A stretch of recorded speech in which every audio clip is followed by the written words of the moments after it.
Welcome, everyone, to the Betty Eats podcast. I'm excited to be here today with a very special guest. I have known her for, oh gosh, over a year now, and part of the Substack family, I should say.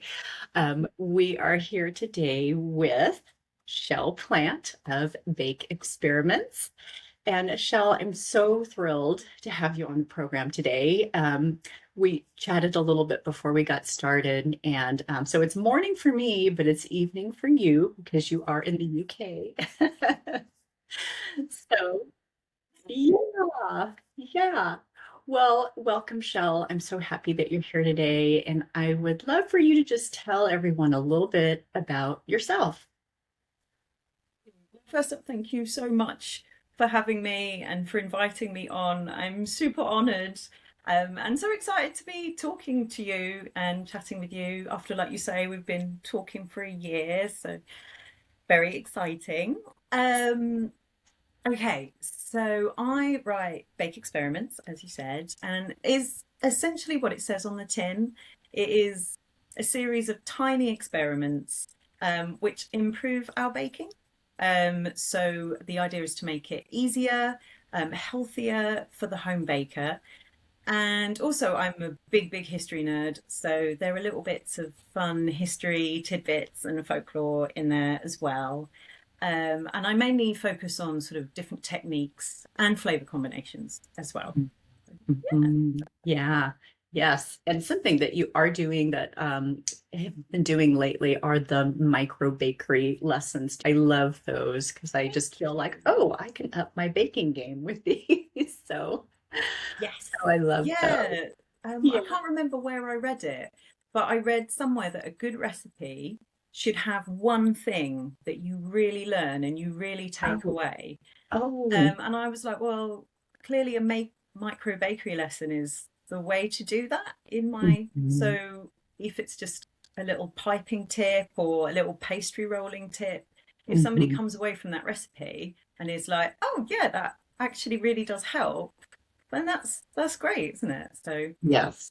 Yeah, yeah, that really is. I know. I think one of the things actually that you shared was about pastry, and it was rolling it in between parchment sheets, I think. mm, So you didn't add too much flour to something, and I was like, oh, that is brilliant.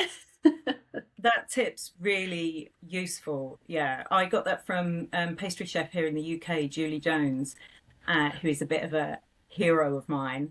And it just, yeah, like you say, you don't add too much flour to what's a really Mhm. sort of delicate ratio. Yeah. You don't get your hot hands on it. And also, when it comes to actually putting it in the pie tin, there's no fiddling about with a rolling pin or anything. You literally just Mm. pick it up, plonk it straight in the tin, peel off the parchment, and then you can start lining the tin, and it makes it so much easier. Yeah. Yeah. Yeah. So smart. And it's like a little, like you said, just like a little tiny micro thing. But it makes such a big difference, the littlest things. So Yeah.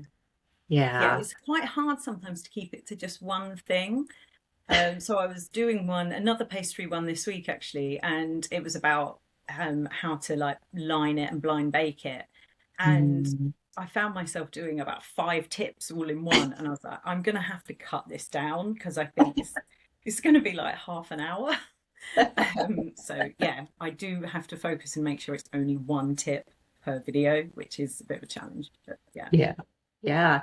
No, and it's great too. I think because, that just kind of shows that one thing does lead to another, of like, oh, this also. But I think when you do your micro bakery lessons, that one thing is such a good takeaway and it's super easy to remember. Like I could recall the whole pastry thing because it was, or the parchment thing because it was like one thing. It was like, oh, I can like put that in my brain and digest that and take that away. So Yes. yeah. And also with baking as well, I it is about techniques that will work for you. Mhm. There are lots of different ways of doing different things, particularly when you start Mhm. to do tricky stuff like choux pastry and macarons and things. Yeah. And I do sometimes try and give examples of other techniques. And Mm. like sometimes I'll say, this one doesn't really work for me, but give it a try because it might Oh, work for you. And I've definitely had readers sort of say, oh, that technique doesn't work for me. I prefer this. And then okay. I always think of it's something you say in your stack quite a lot, which is one of my Mhm. favorite sayings. Well, you're an adult. You can do what you want.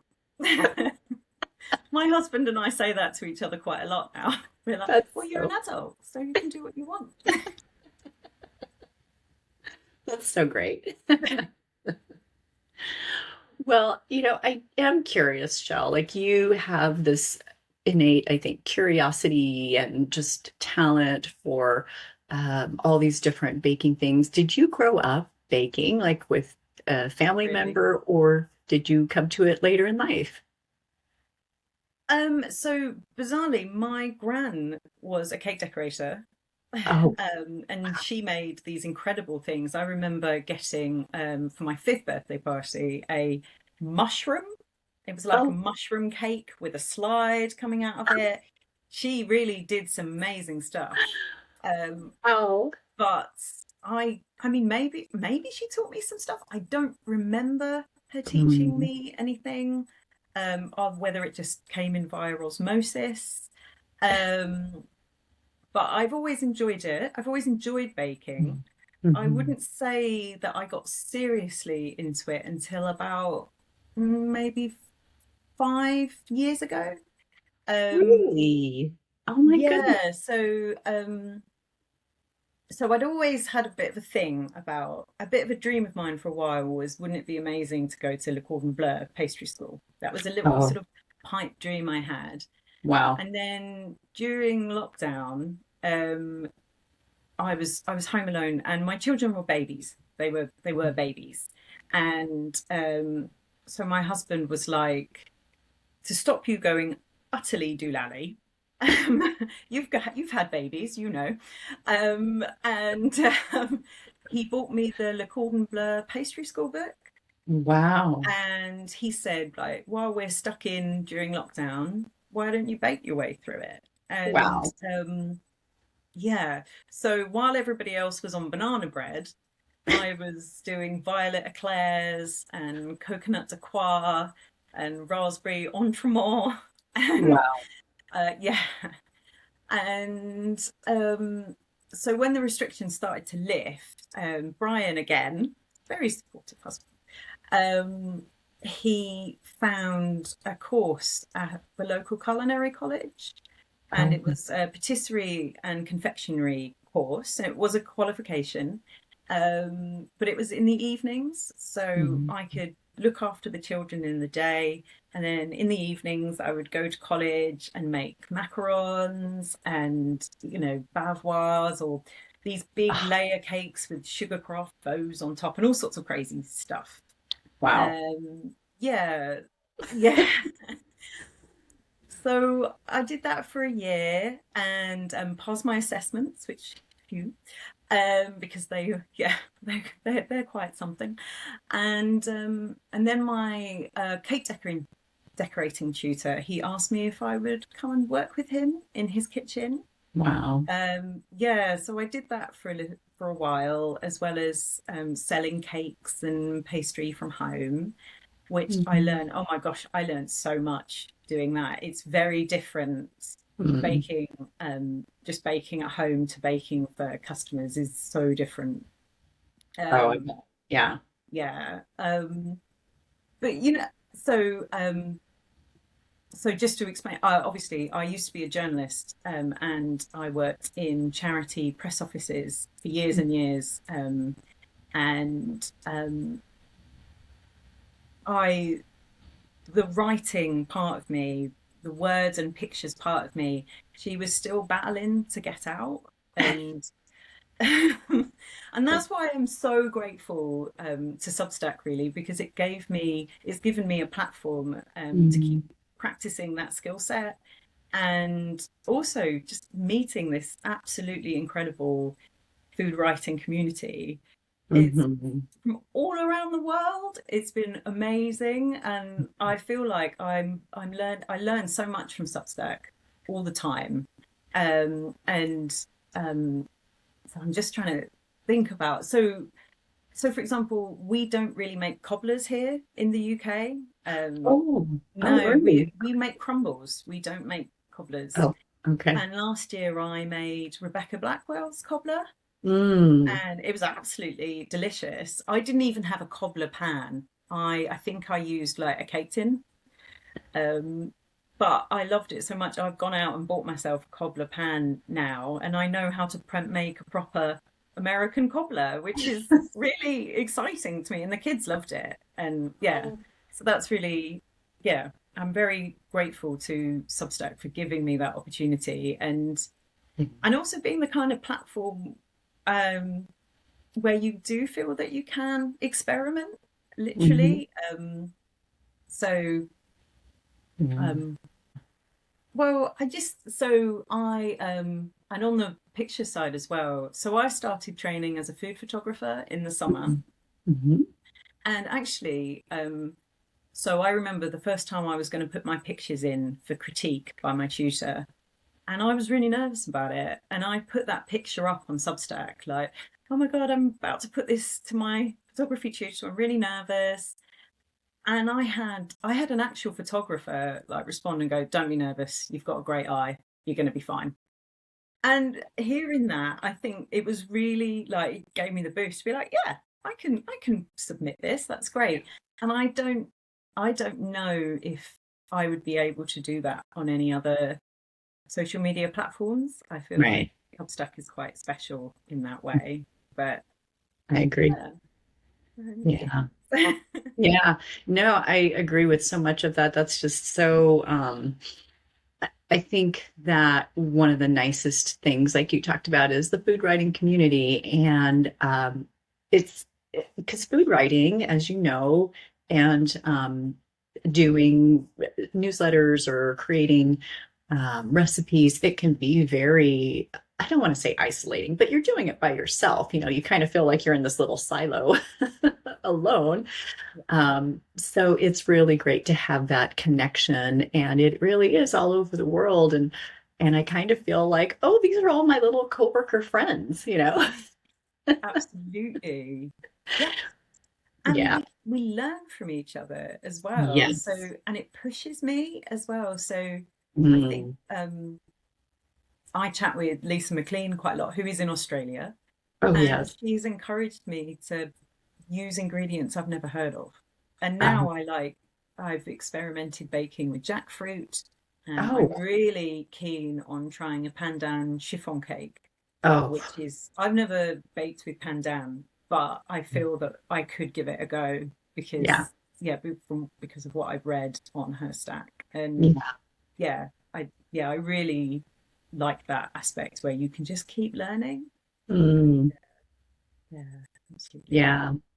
Yeah, and I think too, there's so many interesting food writers, but there's also so many, like you said, so many interesting niches, I guess, where people are very specialized in a particular thing, and it really is kind of an education platform as well. Like I learned so much reading Lisa McLean's Spice Chronicles, but even Annie Fenn. I don't know if you read her. She's a neurologist, and she has things about food and brain health and things like that. Just little things like that. You just think, oh, okay, I didn't know that X, Y, and Z can, help me as I age or, or Oh, whatever that's the thing amazing. is. So, yeah, so it is Okay, great.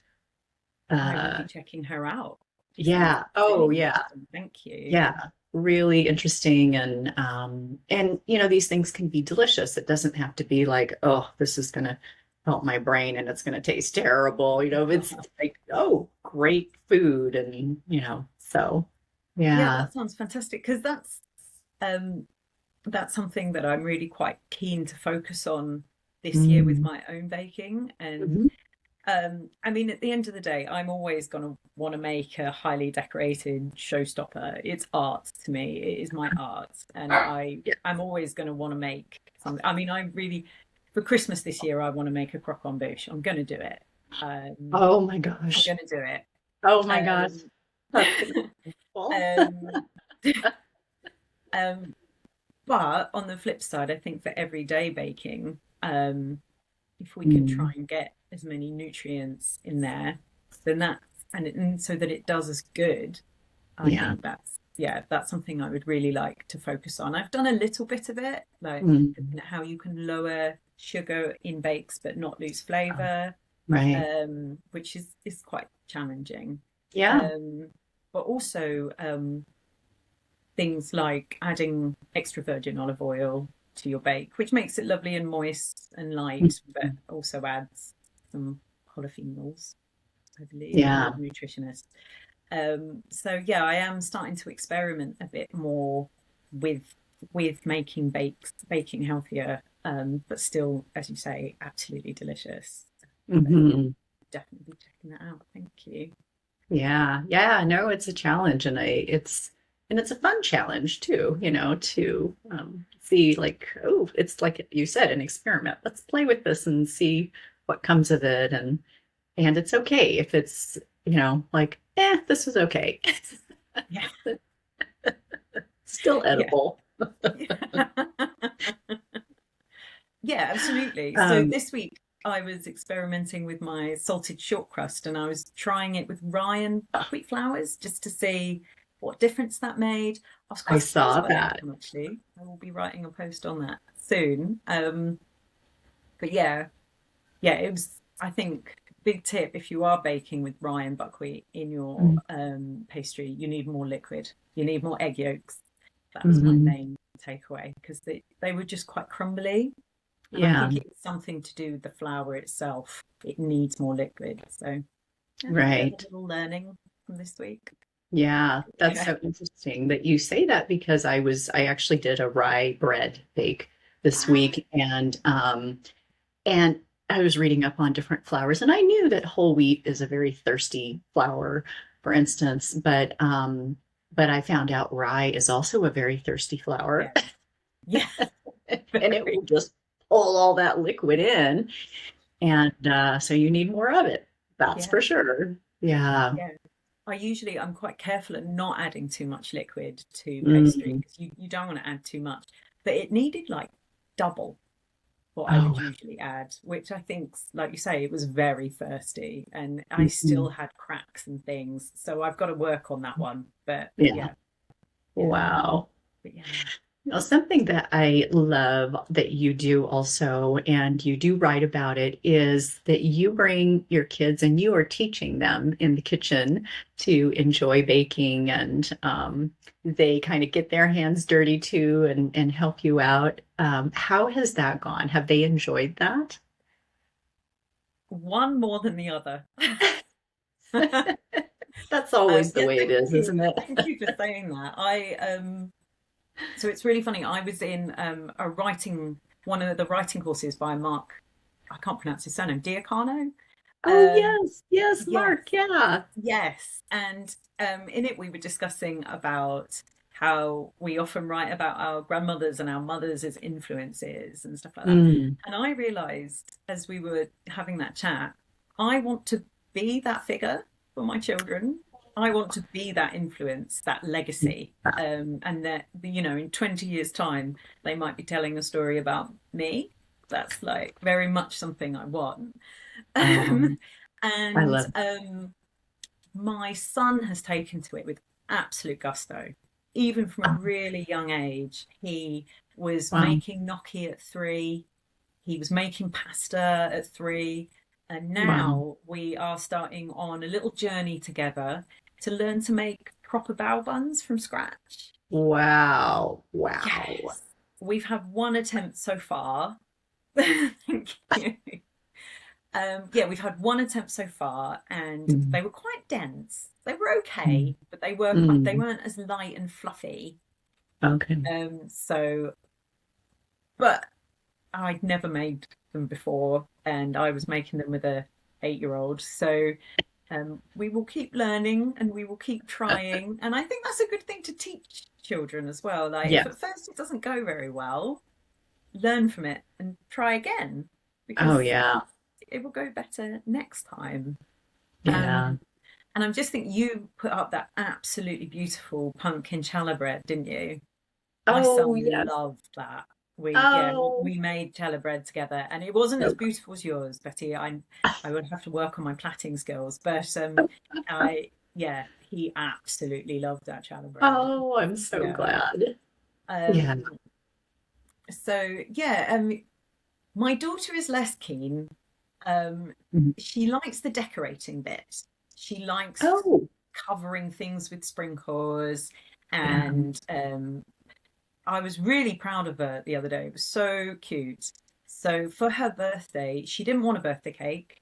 She wanted a tower of pink iced buns covered in sprinkles. That's what she wanted. So Wow. anyway, I'm making it was so cute. Anyway, I'm making these buns for her birthday party, and I'm putting them, sort of getting them ready to go in the dough prover. And she was singing to them, and she was like, "My mummy will look after you." And she was just singing them a little song to help. And she was like, "This will help them rise Very. better, mummy." And I was so annoyed that I didn't get a Oh, video of it because it was the cutest thing ever that she was singing to these buns to encourage them to rise.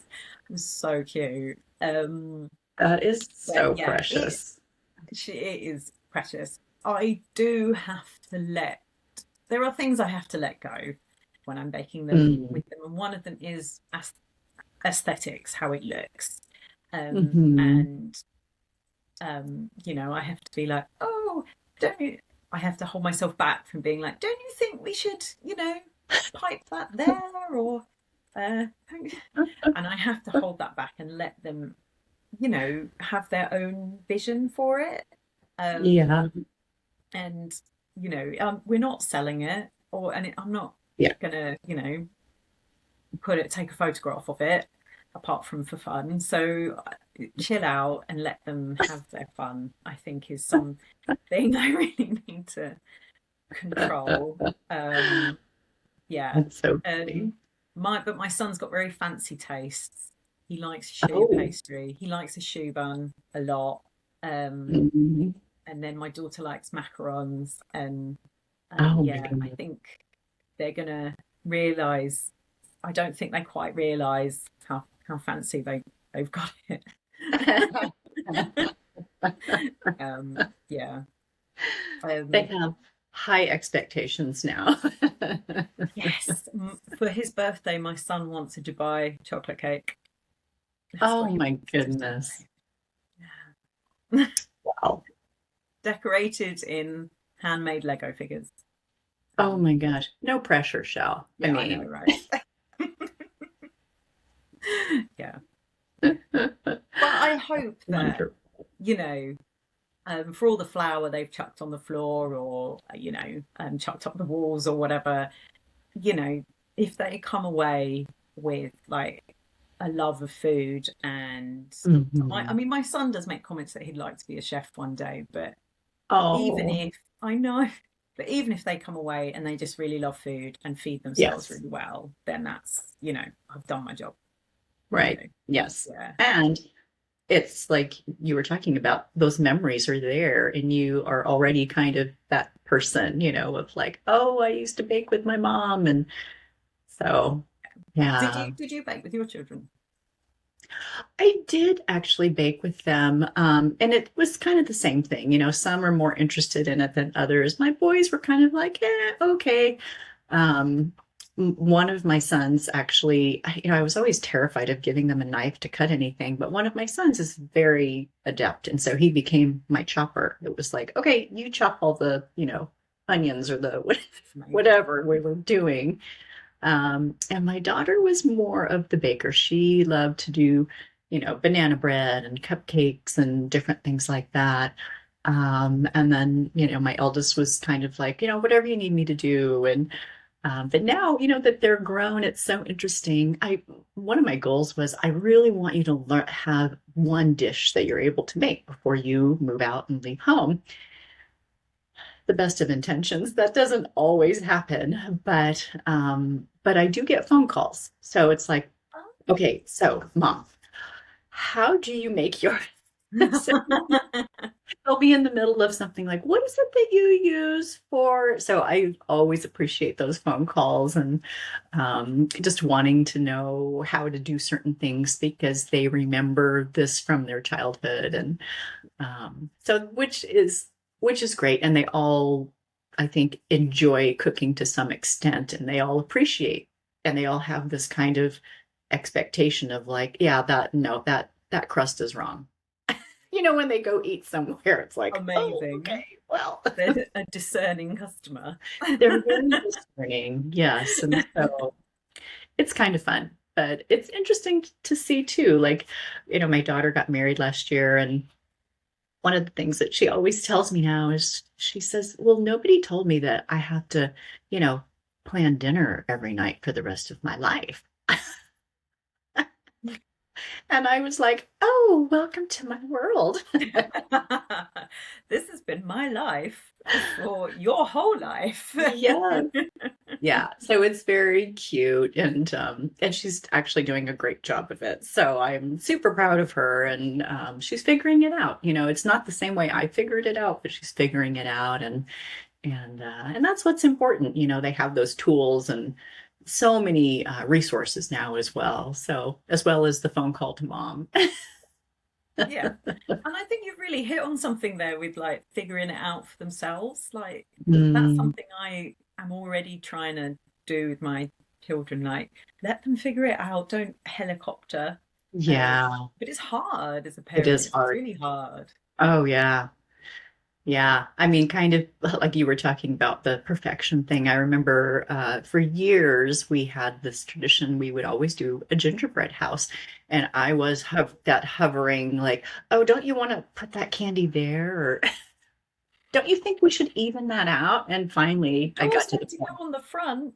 Yes, finally, I was just like, I need to just back off. And of course, the gingerbread houses were always a little like, ooh, lopsided or interesting, but they were fun and they had a good time and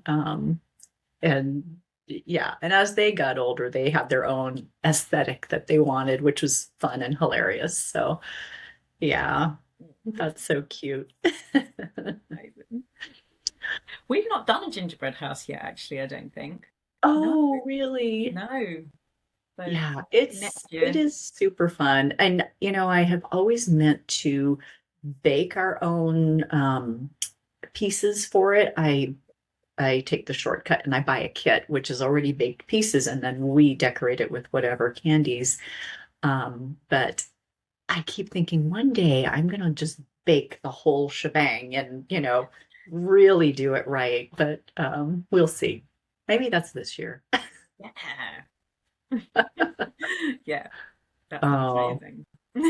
yeah. Well, we talked a little bit about just different inspiration. It seems like you follow a lot of your own natural curiosity when you put together your recipes, but are there other things that inspire you when you are coming up with flavor combinations and different things to bake? Oh, that's a good question. Um, there are a few places. So obviously I'm constantly, much as I'm sure you are, I'm constantly reading Substacks and cookery Mm, books, yeah. and I'm constantly sort of surrounded by that. A big one that in terms of flavor combinations, I do look at Nikki Signet's Flavor Thesaurus a lot, Oh, um, uh-huh.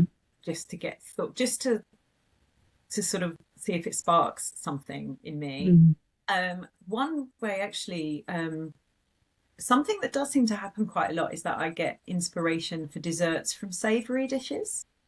Um, Oh, yeah, so I did a grape and tarragon pudding about a year ago now, and that I, was inspired by a chicken dish which wow. had grape and tarragon on it. And I was like, this is really yummy. Can I make this a cake? Mm. Um, and my ricotta and feta cheesecake. that Mhm. came about after I had a starter in an Italian restaurant on holiday, which had Oh, feta and ricotta with honey. And I was mm, like, this tastes like it needs to be a dessert. I'm making a cheesecake. Um, so I do savory recipes, definitely. mm, Also history. I do mm. get a lot of inspiration reading about, you know what. Um, so I very recently did a post about Mary Queen of Scots and how she liked her Mm. shortbread. Yeah. She liked her shortbread with caraway seeds in it. Hmm. So I was like, well, I'm going to give that a try. I'm going to see how that. I don't bake with caraway very often. I would like to try that. Mm. And I do get very inspired by sort of reading about what kings and the queens of the past, what they enjoyed eating at their banquets and all that kind of stuff, and then taking inspiration from that and creating sort of my own desserts off it. Yeah, yeah. Yeah.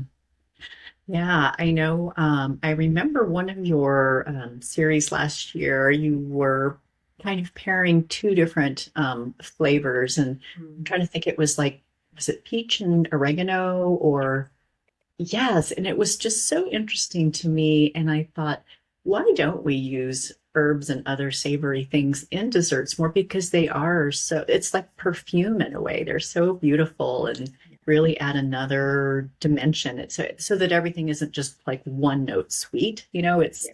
it's got all these other different things going on. So Yeah, I yeah. don't know why people do get very nervous of it, very nervous of Mm, herbs in say in desserts. But I think you're mm, absolutely right. They do give another dimension. mm. And they and I always think of orange and rosemary, which was the first Oh flavor pairing one I yeah. did. And Yeah. the reason, so I made years and years and years ago, I made some orange rosemary and chocolate chip cookies for a bake sale at work. Oh wow. And when I first brought them in, people were like, "That's weird." I was like, "Oh, thanks." And then somebody tasted one, and they were like, "Well, I'll give it a go." And then the way their face changed as they were eating it, they were like, Oh. "These are really good." And then they spoke to Mm. somebody else, and they spoke to somebody else, and there were people walking up to me and like, "I don't even like cookies, but can I have two, please?"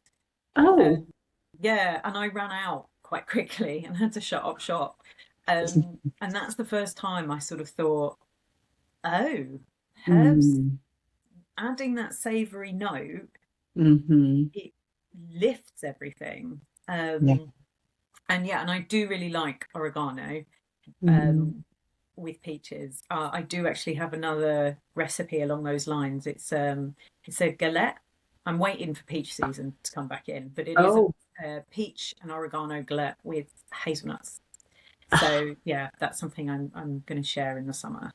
Yeah, I do like that one. that sounds amazing. Yeah. Hmm. Yeah. And it's kind of like, now that you say that, it elevates the flavors. It's kind of like, adding salt, that kind Mm. of became a thing where people added like the flaky salt, because that also is a savory note and it kind of elevates the flavors. And you see, Desserts need seasoning, just like other hmm, food. Yeah. hmm, Um, yeah, even if it doesn't taste like the salt's there, it usually is. You just don't right. realize. Um, Yeah. yeah, that was a really big learning for me. And I think, Salmon Nosrat, Salt, Fat, Uh-huh. Acid, Heat, that Mhm. book really Yeah. changed. I knew about the salt, but it was the acid bit that really Hmm. surprised me about that book. Because often, if you want to lower, because obviously some people they want to lower their salt consumption, and actually, I have found that if you add a bit of lemon juice, you don't need Hmm. to season anymore, dish anymore, because it lifts it, because that acid lifts everything. Hmm. And yeah, it but learning about adding acid to dessert to cut through all the sweetness makes, yeah, that was a really good learning for me, and it made quite a big difference to my desserts. Yeah, it Hmm. was became the thing that everybody was gobbling up, um, because yeah, yeah. Do you like a tang in your desserts, Betty? Do I you like a tang? do. Yeah. Yes. I love anything citrus. Yeah, so I do like a little bit of savory as well, Yeah. and I agree that Samin's book is so good, and I don't know if you've seen the Netflix series that kind of goes along with it, also so good. And it really does open your mind to how all the different elements work together to, even though you might not taste them individually, but all together it works and elevates the flavor and yeah. And makes it really lovely and balanced. Hmm. Yeah, on the palate. Absolutely. I Yeah. actually think that limes might be my favorite fruit. Oh, really? Yeah. I Not do just love because of mine. margaritas, although I do like I'm a very big fan of your golden margarita ratio.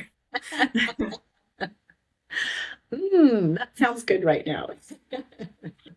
I do actually, I always talk about making desserts based around cocktails, but I don't Oh, know if I've actually done it. I think I just drank the cocktail, but but yeah, I think I definitely need to do more sort of bakes around cocktails, definitely. oh, you Yeah. have my vote. Yes.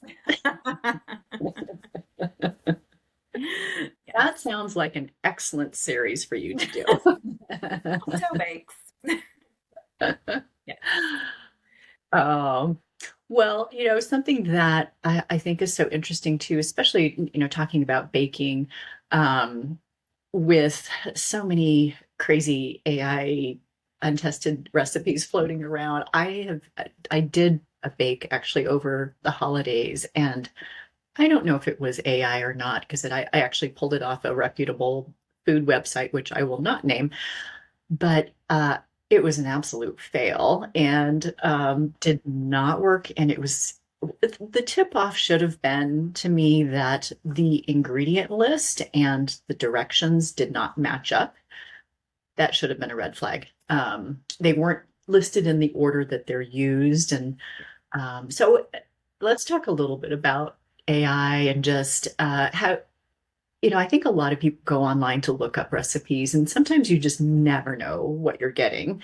Um, like me, I thought, oh, this is an incredible site. It turned out terrible. But Sorry. yeah, no, I mean, that's just kind of part of, I don't know, part of the learning process. But what do you do to kind of like look at a recipe and go, yeah, this is not going to work and this is not going to be worth my time? Like, what are some flags or what are things that you look for? Yeah. Um, so I think a really key thing about AI is it can never have an opinion. Hmm. And Hmm. I think so for me, if a really good recipe will often maybe have a sentence a bit like, um, I really love I'm really big into my cinnamon. I love cinnamon, so I add a little bit more. But if Oh, this is too much for you, feel free to lower it. hmm. I think that's a clear opinion. It's a clear preference. You will Hmm. never see that in AI because it can't Hmm. taste anything.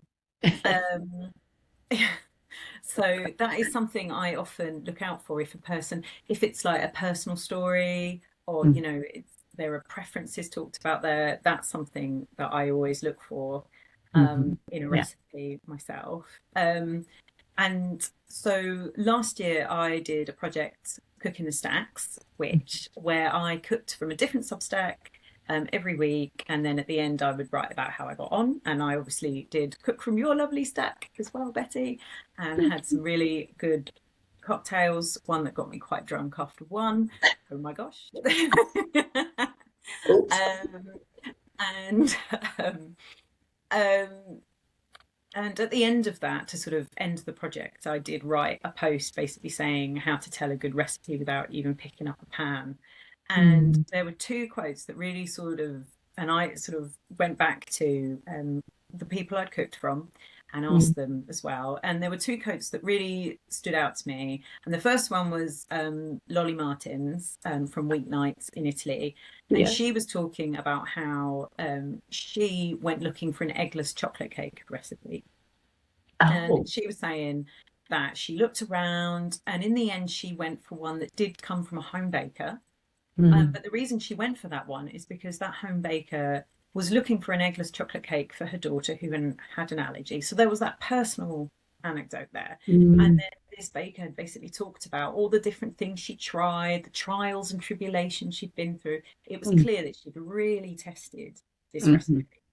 And mhm, then, and Lolly said when she baked the cake, it was an absolute success because it was mm. clearly tested by a human. Right. Um, and I think, and I really liked your quote actually. And you talked about sensory cues and how Mhm, um, sort of what color is it when it comes out of the oven? Because we all mhm. have different ovens that behave. Yeah. I mean, my oven behaves differently from day to day. Um, so we so looking for those sensory cues, like what should it smell like at this point? If you Mm, taste it at this point, what's it going to taste like? And mm, that kind of thing, I think I agree, completely agree with you that that's mm, really, really important for a recipe. And mm, AI can never, it can't see, it can't smell. And mm, fair enough, maybe. I mean, when I sort of said this to my husband earlier, he was like, well, it can take that from other recipes. And I was like, mm, that a human created. mhm. The only way it can ever do that is if it takes it from a recipe that a human has created and it Yeah. doesn't necessarily get context correct. Yeah. So, True. yeah. Um, so I definitely always look for sensory cues. I look Mm, for a clear, it is absolutely abundantly clear that this person has tested this a lot. mhm, So um, my husband, he once tested. He's a complete baking novice, but he did test one of my more difficult recipes for a post, and just to see how he got on. He wasn't allowed to ask for any help from me. He was just following the recipe to see how he got on, That's great. and thankfully he did really well. His shoe was a lot better than my first attempt at shoe. I'm just going to say Wow. that. Yeah, and he said one of the things he really liked about the recipe, which made it abundantly clear I'd tested it a lot, was I told him when to wash up so that he would have a bowl ready for the next stage. And I Oh, think so. I now know that that's helpful. So I make sure I right. include it, but I also look for it. If Mm, that's included in the recipe, then I mhm. include. I'm like, right. Well, this is a good recipe because it's included. Yeah. Little details like that that's going to make the baking process easier for you. So Hmm. yeah, those are definitely some things. Um, but yeah, I it's really funny though. I don't often bake. I didn't. I don't bake from AI, and Mm, I thought I was just like, oh, is this really a thing? Do people really do this? And then mm. I was having lunch with my friend today, and he said quite openly that he bakes from ChatGPT all the time. He Oh, cooks, wow. yeah, and he was like, "Oh yeah, I cook from. I asked ChatGPT. I've got these ingredients in the cupboard. What should I make?" Wow. Really? So I was really, yeah, I didn't realize. Maybe, yeah, I didn't realize Yeah. it's as big a thing as it is. Isn't Yeah, that so interesting? I know I've never done that, but that is so interesting that there are people who are like, oh yeah. yeah. Yeah. I was so taken aback. I didn't really ask him how it went. How it went. But he said he's done it more than once, so obviously it wasn't a Um, complete disaster. yeah, right. Yeah. I don't know. Yeah, how does that make you feel as a recipe writer? It made me feel quite taken aback. Yeah. So, Yeah, it is interesting. And I think that I guess at the end of the day, it is kind of like the user in whoever it is that is ultimately using that recipe and what they are okay with. Obviously, people who are going to say, here's my ingredients, chat GPT, tell me what to do or pull up something for me. And I don't want to say they're less discerning, but they're going to be like, oh, okay, cool, I'll make it. mm, Maybe versus somebody who I'm kind of a picky person. So I'm like, wait a minute. Okay, I have questions, so that might not be something that I would do just because I I'm going to have a lot of questions. And so I want to go to a resource that I know. And, so I think maybe it just depends on the user. So maybe it is really helpful for people who are like, okay, cool, I'll make it. If it comes out great, it's edible, I'm good. they're just not as um, picky. Uh, so, which is not a Yeah, I bad think thing. I think what would worry me is if like you didn't know what you because you have a wealth of experience, and if Mm-hmm. somebody wasn't very experienced, Mm-hmm. they wouldn't, because I would be able to look at a recipe and go, gosh, that's a lot of baking powder, don't think it's going to Oh, need that. yes. Yeah. Whereas if you didn't know, Yeah. um you wouldn't tweak. And Yeah. yeah, They would learn that's the hard way. they would learn the hard way, absolutely, but they wouldn't do it again. So yeah, Nope, yes. tried that one. That was terrible. Yeah. But no, but I think there's always going to be people kind of like you and me where it's like, wait a minute. That doesn't seem right. So Yeah. I don't know. We'll see how it all ends up, I guess, in a few years. But I think there is the whole AI slop thing where Mhm. it's, and also I heard something really, and this is what gave me the confidence actually to do my micro bakery lessons on video. Mhm. Um, because I can be quite introverted and we're kind of shy on occasion, and so I was a little bit like, oh, I don't really want to be on camera. And I'm a perfectionist as well. So I was like, but the lighting, what if the Me too. lighting's not right? Or what if I Yeah. stumble over my words and all this kind of thing? And then somebody said to me, she was like, but people are getting really fed up of AI perfection and they want Yeah. a connection with a real person, Hmm. who, might not be perfect, might not be perfectly lit, or might not use exactly the right word, but they feel a connection because it's a real person. And I Right. think people were maybe starting to get fed up and bored of stuff that's too perfect. Yeah, I Yeah. agree. Yeah, because it's unrelatable. I mean, so much of, that's a whole other conversation about social media, but it's like, it's unrelatable anymore. It's people are like, I can't see myself in that, or I can't see myself I can't do that. Versus, something that is, like the askew gingerbread house. It's like, I can do that. Okay. And it tastes good. Okay, I'll do Yes, absolutely. it. And yeah, like you say, it tasted great. You all had fun. That's the important bit. Yeah. Yeah, Yeah. yeah. Oh. Well, is there something looking back just on your career, just everything that you've done? Is there something that you feel like, oh, I'm super proud of that? I'm really glad I did that. Is there something that stands out? I know because you've taken like so many really like interesting courses and your background as a journalist and as a mom, like what really like stands out to you of like, this is one of my proudest moments. Hey. So probably how my son is, and I did a post about it for his birthday last year, I think. He Mm. wanted to make his own chocolate orange cake, and he was quite well supervised. We'll put it that way. And I definitely did have to draw back on the perfectionist element. Mm. Um, but actually, like I put it up on Substack, and people were like, Yeah. that's amazing, like that a Mhm. 7-year-old created that.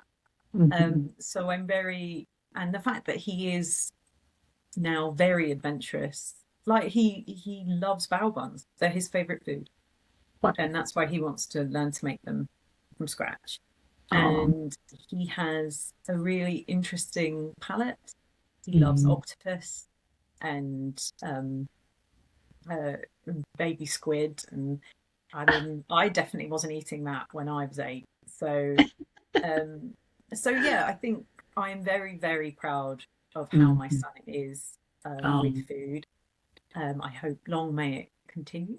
yeah. Um, um, I was also really proud when I mentioned it earlier, when my husband, who's a complete novice, he took on my coffee crackling buns, some choux Mhm. pastry, Mhm. and the fact that he is a novice baker, followed my recipe, did a really good job. They tasted great. They looked really consistent, which is very impressive for somebody who, never. He's made focaccia, but beyond Oh, that, he's not done any patisserie.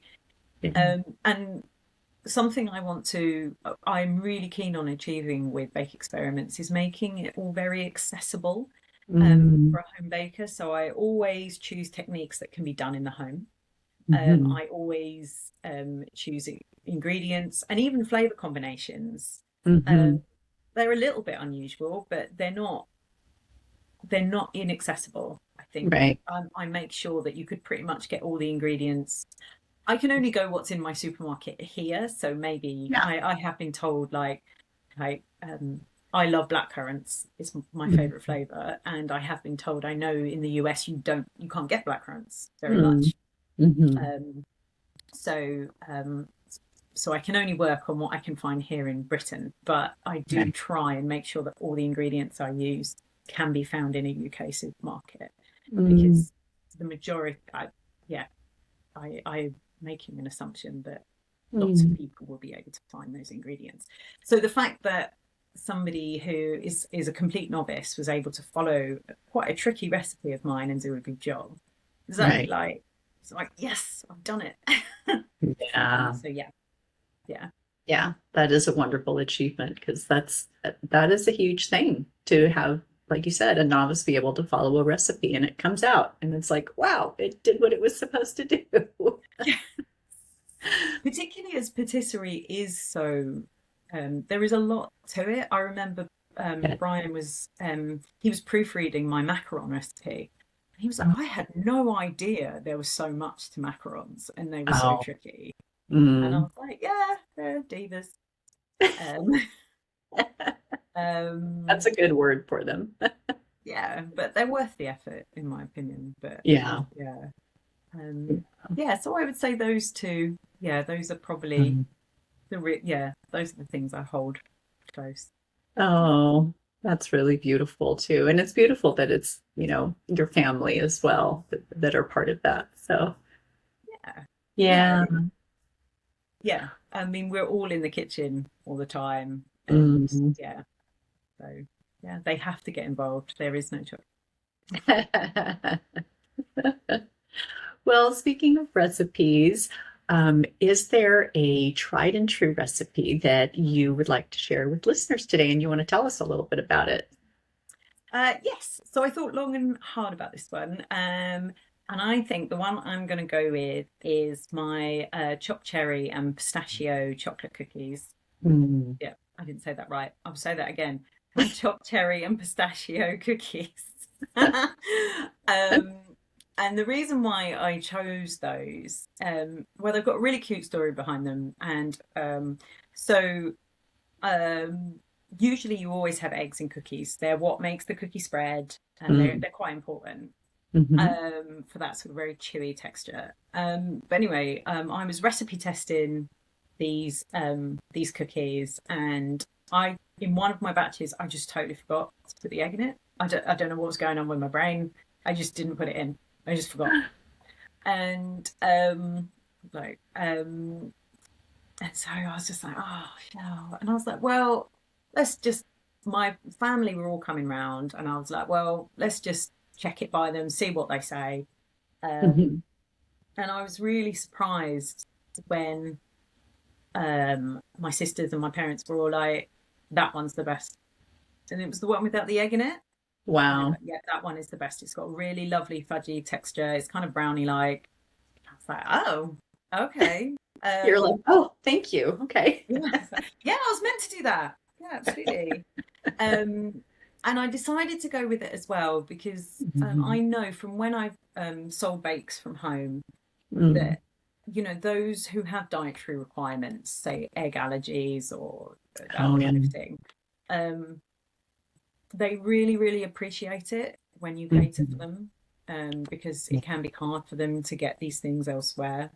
And Mhm. um, so that was another thing as well, because I know that people who can't have eggs would maybe really appreciate a cookie.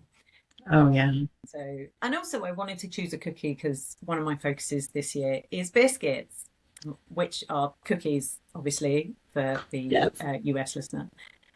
So I really wanted to, yeah, share a cookie and then sort of be like, It's all about the biscuits this year. But so looking forward to that. So That's looking. something that's really crazy about that's something that I've learned that's really crazy from Substack is our the way we talk about baking is so different, and the Mm. sort of UK US differences. I Oh, can't yes. It's like a different language. I've learned, and I mean it's been good for me because I've been able to sort of tweak my recipes to sort of Mm. try and suit the American reader a bit more. But I'm Hmm. really surprised by how different it is. Um, Yeah. yeah, like powdered sugar, what you call powdered sugar, we call icing sugar. Oh, And then there's right. obviously the corn flour, cornstarch Yeah. differences, um, and what was it? I was chatting with Cheryl O'Connell, who you had on last time, Oh, yes. and Sure. she was talking about superfine sugar. And it took me a moment, and I was like, Um, "What's that?" And then we realized that for what superfine sugar for you guys is caster sugar for us. I don't, oh, yeah. Is that yeah. what do you call it? Superfine sugar as well, Right. rather than caster. Like Right. that was, yeah, because that was a real surprise to me. Um, Yeah. yeah. So yeah. Well, yeah, it's interesting too. I think maybe more Americans are getting aware if they watch the Great British Baking Show. I mean, if they watch that, I think they are more familiar with things. But I think the average person, you're right, in here in America would be like, "What's that? What's treacle?" Just they don't. It doesn't Delicious. compute. That's what treacle is. That's Yeah. really funny when you talk about the Great British Baking Show because Hmm. here in the UK it's called the Great British Bake Off. Oh, that's right. So Yes. That's even right. even something like that has a Yeah. slightly different word. It's so fascinating, and it's been a Hmm. good learning curve for me, I think. Yeah. Um, yeah, to learn about the differences in how we both bake, and yeah, Right. yeah. Yeah. Well, Michelle, where is the best place for people to connect with you, to follow you, to reach you? What's the best point of contact? Yep. So mostly on Substack, mostly on Bake Experiments, uh, and I am on Instagram at Shell and Ginger. I have taken a little Instagram break recently, but Yeah. yeah, I should get back on it and start posting again. But yeah, I am on Instagram as well. Okay. Yes, and I will put links to all of that as well as the recipe. I'll put links to all of that in the show notes. So Shell, it has been so fun chatting with you today, and it's been a long time coming. I've wanted to have you on for a long time, and so I'm glad that it worked for both of us and our schedules. And Yeah, thank you so much for your time and for just sharing your expertise and just the things that inspire you. I know people are going to really love listening to your wonderful accent, but also love listening to your knowledge that you share that is so accessible. So oh, thank you thank so you very much. much. Well, thank you for having me. It's been so nice to chat to you. It's been wonderful.